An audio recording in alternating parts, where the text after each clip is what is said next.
Callum Walsh here, getting ready to make his September 20 homecoming fight in Ireland.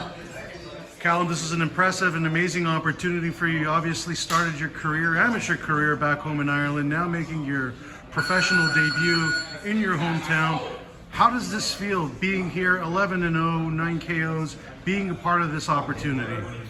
Yeah, you know, it feels very good.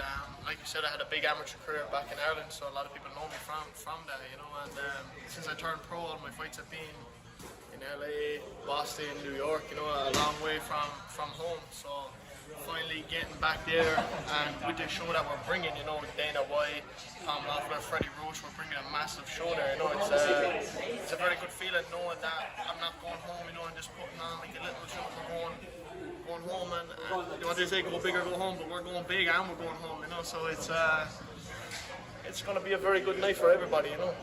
How exciting is this for you? Yeah, it's very exciting. Like I said, you know, I've had a big amateur career back there. I haven't got a chance to show my skills and my improvements, and like last time I fought in Ireland I was 18, you know. I'm 23 now, I'm 11 now as a pro, so I'm looking forward to showing people how much I've improved, you know.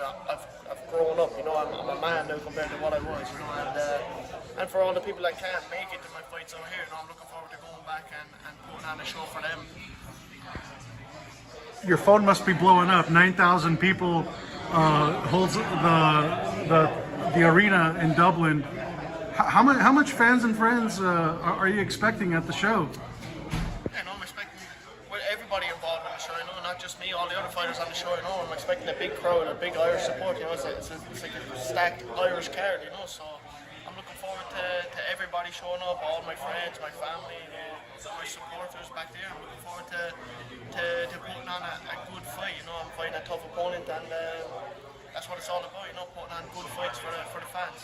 What do you know about Ranowski, your opponent? I know he's a ranked Polish contender, but what do you know about him? No, I just know he's going to be there to take my belt away from me on September 20, you know, and I'm looking forward to seeing what he brings, you know, to seeing how bad he wants to win, and I know I want to win, and I 100% believe in my ability, you know, and back home I'm not going to lose, you know, so I'm looking forward to putting on a very good fight for everybody. What kind of improvements and developments have you been working on since we last saw you? You know, not much really, you know. I do the same thing all the time, you know. I don't have anything that I would say that I've massively perfected yet, you know, so I'm still learning every single day. I always try to improve my skills, so it's like the same thing since every fight, you know. I work on the same thing, I work on the basics, you know. I'm always trying to perfect the little things, and I'm just here learning from Freddie Roach, you know, the best in the business. You know, I can't learn from anyone else that could give me some better knowledge and stuff than Freddie Roach, you know, so just constant learning, especially here at the Wildcard, you know. I'm sparring different people every day, so it's just a constant learning experience. Who are some of the top guys you've sparred?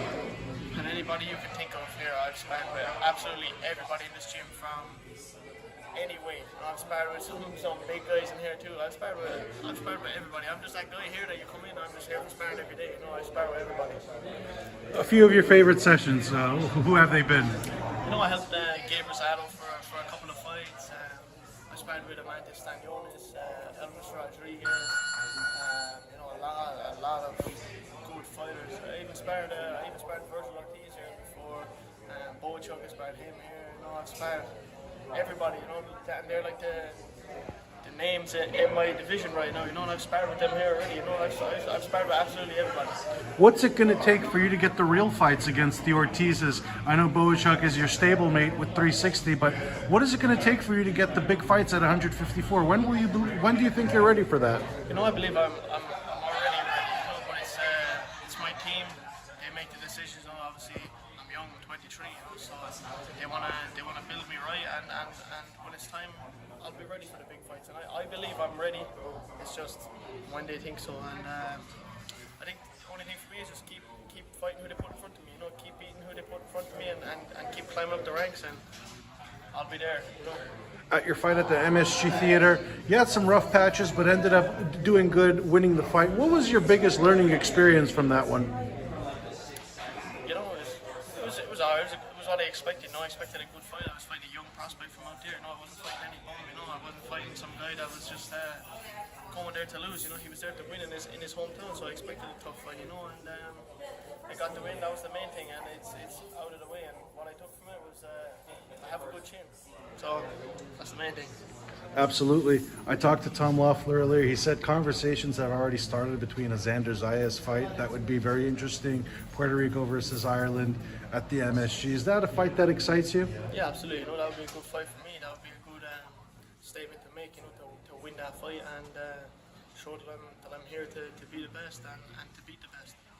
You have Dana White in your corner too. What does it mean for you that he's going to make the trip to Ireland to help promote this fight? Yeah, that wouldn't be happening right now if it wasn't for Dana White, and who better to have than Dana White going and bringing a show to Ireland? It's like it's crazy to even think about. Dana's someone I've been watching on TV for so long, for so many years, and every time I talk to him, every time I see him, I still can't believe that I'm even working with him or dealing with him. And that the fact that he's helping me is crazy. He couldn't ask for anyone better than Dana White to be supporting your career. Especially after a show like UFC Noche, where I'm pretty sure he wants to probably take a break. He's going to go straight into the thick of it, travel overseas. Does that also kind of speak to the faith and belief he has in your potential? I don't think Dana White ever takes a break. The man he's one of the busiest fellas I know, and just goes to show like what he's done, what he is doing. The fella doesn't stop. He's constantly going, making big moves, and I think him coming to Ireland with me is going to be the start of something good. Bringing shows back there constantly and showing people the difference between any other show and Dana White bringing a show. It's going to be a big eye opener for everybody. Do you feel like this is going to be a career breakthrough for you to just reach that next stratosphere? Yeah, I feel like definitely back home. For a lot of people that maybe don't understand the level I'm fighting at, or they just might think I'm fighting like every other fighter, just win a couple of fights over here. I think for people to actually see in the flesh, how big of a deal it is, how tough fights I'm taking, and how good I actually am.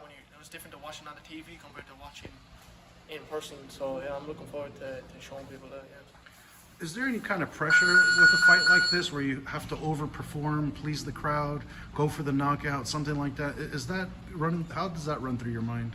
Yeah, I always look for the knockout in every single fight. I'm trying to finish fights. I'm not trying to be in there all night. I want to get the knockout and get out of there. And it doesn't add any pressure, because whether there was 9,000 people there or whether there's nobody here, even in the gym, I'm trying to finish the sparring session. I'm trying to finish fights. It doesn't add any pressure. It doesn't matter who shows up. I'm going to try to finish the fight. That's just my game plan. And we'll see what happens. World title shot next year. Is that the plan? I'll take it right now. If they put it in front of me, I'll take it. It's just like I said, it's my team is making decisions right now, and they're trying to build me and put me in the right position. So if they feel like, I'll take it. They know me. I never turn down the opponent. It seems like 154 is the best division in the world right now, with all the influx of talent. I mean, anyone in the top 10, I'm sure, is an incredible fight for you. Who do you rank as the best 154 pounder in the world right now? Myself.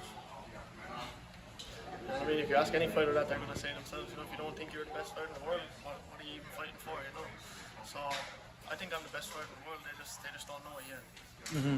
With the guys currently in the division, do you think, with the recent performance we saw from Terence Crawford, do you feel he's suitable to continue fighting the 154 pounders? I didn't even watch the fight. To be honest, I don't really care. I'm just focused on my own career and focus on myself. And like I said, I'll always fight the man in front of me. And if they say he's the best or whoever's the best, that's who I'll fight. To see how good I am and to see if I really am the best. Like I believe. With Ranowski, if the plan is for you to go there, look good, beat him, who would you want after him? Anybody. It doesn't matter to me. I don't. When they tell me the opponent, I don't even. I just say, okay, I'll fight anybody. Well, looking forward to seeing the continued rise and ascent of your career, Callum. Good luck to you Thank you. Appreciate it. in Ireland in the homecoming.